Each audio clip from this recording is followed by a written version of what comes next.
नमस्कार, स्वागत है आप सभी का इस प्लेटफॉर्म पर। मैं पार्थ आप लोगों के बीच एक महत्वपूर्ण अध्याय मानचित्र और एनिमेशन की सहायता से लेकर आया हूं। और संभवतः सत्य यही है कि मानचित्र या किसी भी विषय वस्तु की रूपरेखा किताबों में पढ़े गए उन शब्दों से जल्द और आसानी से याद हो जाते हैं और काफ़ी दिन तक बने भी रहते हैं। तो हमारा प्रयास उसी दिशा की ओर है।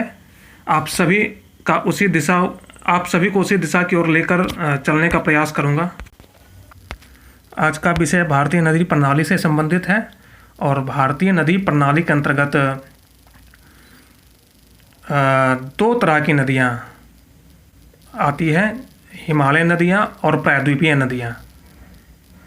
हिमालय नदियाँ जो हिमालय से निकलती है, प्रायद्वीपीय नदियाँ जो पठारी भाग से, भारत के पठारी भाग से निकलती है, वे प्रायद्वीपीय नदियाँ कहलाती है। और जब हिमालय नदियाँ के अंतर्गत हम आते हैं तो हमें 3 प्रकार की नदियाँ प्राप्त होती है: सिंधु नदी तंत्र, गंगा नदी तंत्र और ब्रह्मपुत्र नदी तंत्र। अब आप एनिमेशन की सहायता से स्पष्ट रूप से देख पाएंगे कि सिंधु नदी का आरंभ और अंत बिंदु कहाँ है तथा ये किन किन देशों में कितनी उपलब्धता के साथ हैं। अब एनिमेशन की सहायता से हम समझ ही चुके हैं कि सिंधु चीन तिब्बत के मानसरोवर से निकलती हुई भारत, जम्मू कश्मीर, लद्दाख, फिर पाकिस्तान में प्रवेश करती है। और ये पाकिस्तान की सबसे लंबी नदी है जिसकी लंबाई 2880 किलोमीटर है और भारत में इसकी लंबाई महज 1114 किलोमीटर है। सिंधु जल संधि 1960 के अनुसार भारत सिर्फ 20% ही सिंधु नदी के जल का उपयोग कर सकता है।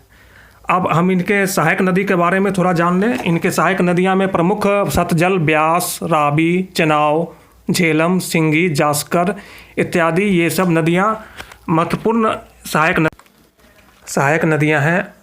अब अगला वीडियो इन्हीं सहायक नदियों पर होगा और इसी तरह की एनिमेशन से हम सहायक नदियों को चित्रित करेंगे ताकि आप इसे याद रख सकें।